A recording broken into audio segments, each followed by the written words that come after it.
Hello friends, જય શ્રી ગણેશ. બધાને સ્વાગત છે તમારું મારી ચેનલ ગુજરાતી કિચનમાં. આ ગરમીમાં જ્યાં ખાવું બિલકુલ નથી ભાવતું ત્યાં આ નાસ્તો જેને પણ ખવડાવશો એક કે બે નહીં પણ 4-5 તો ખાઈ જ જશે. પછી એ બાળકો હોય કે મોટા, બધાને ખૂબ જ પસંદ આવશે. અને એક વખત આ સિમ્પલ, સરળ, હલકી ફૂલકી પણ પેટ ફૂલ ભરાઈ જાય તેવી રેસીપી જો બનાવી લીધી તો મારા ઘરની જેમ તમારી ઘરની પણ ફેવરિટ બની જશે. તો આ ગરમી માટે બેસ્ટ રેસીપી છે, બનાવવાની પણ મજા આવશે કારણ કે કોઈ વધારે ઝંઝટ નથી કરવાની અને ખાવાની તો મજા પડી જ જશે કારણ કે ના બરાબર તેલથી બને છે અને જોરદાર ટેસ્ટી એવી બને છે. તો ચાલો બનાવવાનું શરૂ કરીએ. તો એના માટે સિમ્પલ 1 કપ જેટલા આપણે પૌવા લીધા છે. પૌવા જાડા પાતળા કોઈ પણ વેરાયટીના તમે લઈ શકો છો. હવે આ 1 કપ પૌવા છે એને આપણે સરસ એવા 1 થી 2 પાણીથી ઘસી અને સાફ કરી લેવાના છે. તો અહીંયા આપણે પૌવા છે એને એકદમ સરસ એવા હાથથી મસળી અને સાફ કરી લઈએ અને પછી હું તમને બતાવું છું.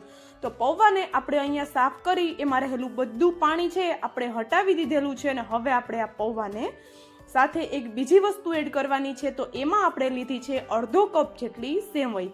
આ જે શેકેલી સેવઈ આવે છે ને એ મેં લીધી છે અને આરામથી ગમે આજુબાજુની કરિયાણાવાળાની દુકાનને ત્યાં મળી જ રહેશે. તમે જો કાચી સેવઈ લેતા હોય તો થોડી એને રોસ્ટ કરી અને પછી એડ કરશો તો સરસ એવો એનો ટેસ્ટ આવી જશે. અહીંયા અડધો કપ સેવઈ આપણે પૌવા સાથે એડ કરી દીધી અને હવે આપણે અહીંયા અડધો કપ જેટલી છાશ એડ કરી દઈએ.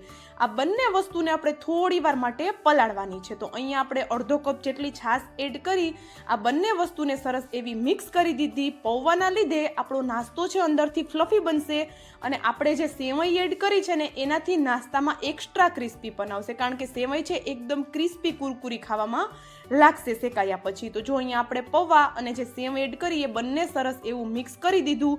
1 થી 2 મિનિટનો રેસ્ટ આપ્યો અને તરત જ આપણે એમાં મસાલા કરીએ. તો મસાલામાં હલકી એવી હિંગ એડ કરી દીધી, 1 ચમચી જેટલું મીઠું અથવા તો સ્વાદ પ્રમાણે મીઠું એડ કરી દીધું અને હલકું એવું લાલ મરચું પાવડર એડ કરી દીધું. તીખા મરચાં હલકા એવા એડ કર્યા અને સાથે મોડા મરચાં પણ બારીક ટુકડા કરીને એડ કરી દીધેલા છે. સાથે અહીંયા મેં 1 કાચું બટેટું એના આવી રીતે નાના નાના ટુકડા કરીને લીધેલા છે. એકદમ નાના અને પાતળા આપણે બટેટાના ટુકડા કરવાના છે. અને ફરી પાછું કહી દઉં કે બટેટું આપણે કાચું જ લીધેલું છે, આપણે એને બાફવાની કોઈ જરૂર નથી. હવે ચટપટા ટેસ્ટ માટે હું અહીંયા હલકો એવો લીંબુનો રસ એડ કરું છું કારણ કે છાશ આપણે પહેલેથી જ એડ કરેલી છે. હવે આપણે એમાં અડધો કપ જેટલો રવો એડ કરી દઈએ. ઝીણો રવો જે આવે છે એનો ઉપયોગ મેં કરેલો છે. તો હવે આ બધી વસ્તુ છે એને સરસ એવી મિક્સ કરી દઈએ. ઘરના જે મસાલિયાના રેગ્યુલર મસાલા છે એ જ આપણે એડ કરેલા છે, વધારે આપણે આમાં કોઈ મસાલા એડ નથી કરેલા. હલકો એવો જો તમારે ગરમ મસાલો એડ કરવો હોય તો તમે એડ કરી શકો છો. અને જે અહીંયા આપણે તીખા અને મોડા બંને મરચાં લીધા છે, તીખા મરચાંથી તીખાશ આવશે અને જે મોડા મરચાં છે એનાથી આનો ટેસ્ટ ખૂબ જ સરસ એવો આવે છે. જો ઘરે અવેલેબલ હોય તો ચોક્કસથી એડ કરી દેવાના છે. અહીંયા મારી પાસે લસણવાળી ચટણી હતી તો અડધી ચમચીથી ઓછી મેં એડ કરેલી છે. તમે શેઝવાન ચટણી પણ એડ કરી શકો છો અથવા તો સ્કીપ પણ કરી શકો છો. ચટણી વગર પણ આ નાસ્તો એકદમ ટેસ્ટી એવો બની જશે.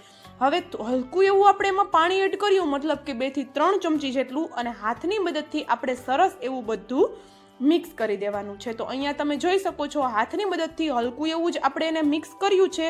વધારે આપણે પૌવા અને સેવઈ છે એને મસળીને લોટ જેવું નથી બનાવવાનું. હવે અહીંયા 1 મુઠ્ઠી જેટલા લીલા ધાણા એડ કરી દઈએ અને સરસ એવું બધું મિક્સ કરી દઈએ. લીલા ધાણાની જગ્યાએ તમે મીઠા લીમડાના પાનનો ઉપયોગ પણ કરી શકો છો. તો જોઈ શકો છો તમે અહીંયા બધી વસ્તુ છે એ હલકી એવી મિક્સ કરી આપણે અહીંયા એક તવો લઈ લીધો છે. તવો છે એ સરસ એવો ગરમ થાય એટલે આપણે એને તેલથી ગ્રીસ કરી લઈએ. તમે ઘીનો ઉપયોગ પણ કરી શકો છો અને બટરનો ઉપયોગ પણ કરી શકો છો. હવે તવો ગરમ થઈ જાય પછી ગેસની ફ્લેમ સ્લો કરી હાથમાં પાણી લગાવી અને આ રીતે એક મીડિયમ સાઇઝનો બોલ્સ આપણે આ જે લોટ બનાવ્યો છે એનો લઈ લેવાનો છે.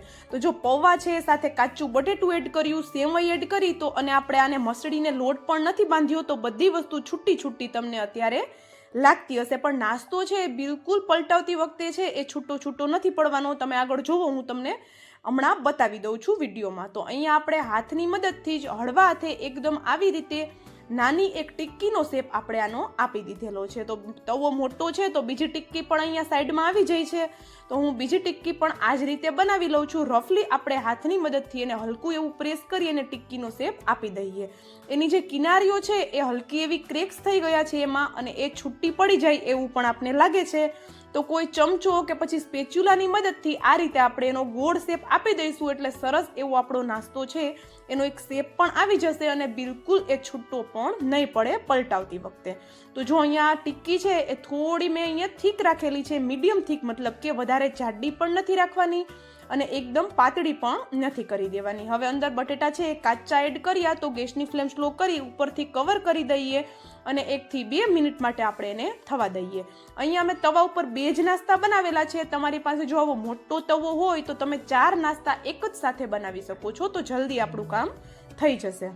1 થી 2 મિનિટ પછી ખોલીને જોઈએ છીએ તો જો ઉપરની સાઈડથી આપણો નાસ્તો છે સરસ એવો હવે ડ્રાય થઈ ગયો છે, તો હલકું એવું આપણે એમાં તેલ લગાવી દઈએ અને આપણે હવે એને પલટાવશું. તો અહીંયા તમે જોઈ શકો છો બિલકુલ પલટાવતી વખતે છૂટી એક પણ વસ્તુ નથી પડતી અને આ રીતે મસળિયા વગર જ આપણે એની ટિક્કી બનાવેલી છે, જેથી કરીને અંદરથી પણ પ્રોપર કૂક પણ થશે અને ખાતી વખતે ખાવાની મજા પણ ખૂબ આવવાની છે. તો જોઈ શકો છો અહીંયા આપણે એક સાઈડથી નાસ્તો શેકાયો, બીજી સાઈડથી આપણો નાસ્તો હવે શેકાઈને રેડી થઈ ગયો છે. તો આપણે થોડો હજુ આને ક્રિસ્પી કરી લઈએ અને જો હું તમને નજીકથી પણ બતાવું છું, જે બટેટાના ટુકડા આપણે એડ કર્યા સાથે જે સેવઈનો ક્રંચ આવશે, આ નાસ્તો જોરદાર લાગે છે. એકવાર ચોક્કસથી ટ્રાય કરી જોજો. તો જો અહીંયા બંને સાઈડથી હવે આપણો નાસ્તો છે એ ક્રિસ્પી થઈ ગયો છે. થોડો વધારે જ ક્રિસ્પી કરવો હોય તો થોડું ઓઇલ વધારે લગાવશો તો એકદમ ઉપરથી ક્રિસ્પી કુરકુરો બનશે અને અંદરથી હલકો એવો સોફ્ટ બનશે. તો એક બેચ રેડી છે. હવે જ્યારે બીજો બેચ આપણે આવી રીતે એની ઉપર પાથરીએ ત્યારે ગેસની ફ્લેમ ફરી પાછી સ્લો કરી દેવાની છે અને જો તવો છે એ વધારે ગરમ થઈ ગયો હોય તો તવા ઉપર હલકું પાણી આપણે છાંટી અને પછી આ રીતે આપણે ટિક્કી પાથરવાની છે, જેથી કરીને આપણે ટિક્કી પાથરીએ ત્યાં સુધીમાં નીચેની સાઈડ બળી ન જાય. આપણે ઉપરથી કવર કરી અને આપણે એને થોડીવાર સ્ટીમ પણ થવા દેવાની છે, એટલા માટે તવા ઉપર હલકું પાણી છાંટી અને પછી જો આવી રીતે પાથરશું તો કોઈ પ્રોબ્લેમ નથી આવવાનો. અને જો તવો વધારે ગરમ ન હોય તો મારી જેમ કોઈ પ્રોસેસ કરવાની જરૂર નથી રહેતી. અહીંયા બીજો બેચ પણ આપણે એ જ રીતે ફેલાવી લીધો અને એને પણ બંને સાઈડથી આપણે ક્રિસ્પી થાય ત્યાં સુધી શેકાવા દઈશું. અને હા, તમે અત્યાર સુધીનો વિડીયો જોઈ લીધો હોય એમાં તમને થોડું પણ જો કંઈક પસંદ આવ્યું હોય તો વિડીયોને લાઇક, શેર અને ચેનલ પર નવા હોય તો જલ્દીથી ચેનલને સબસ્ક્રાઈબ કરી દેજો આવા જ નવા વિડીયો જોવા માટે. અને મને કોમેન્ટ કરીને પણ જરૂરથી જણાવજો કે તમને મારો આ વિડીયો કેવો લાગ્યો.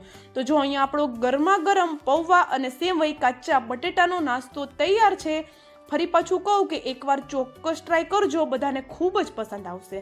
તમને પણ બનાવવાની ખૂબ મજા આવશે કારણ કે કોઈ જાતની ઝંઝટ નથી, એકદમ સિમ્પલ રીતે બની જાય છે. તો આ ગરમીમાં વધારે શાકભાજી પણ નથી આવતા અને શું બનાવવું એ નથી સમજાતું, તો આ રેસીપી એકવાર જરૂર ટ્રાય કરી જોજો. તો ચાલો હવે મળશું આવા જ એક નવા વિડીયો સાથે. ત્યાં સુધી જય શ્રી ગણેશ બધાને and thank you for watching.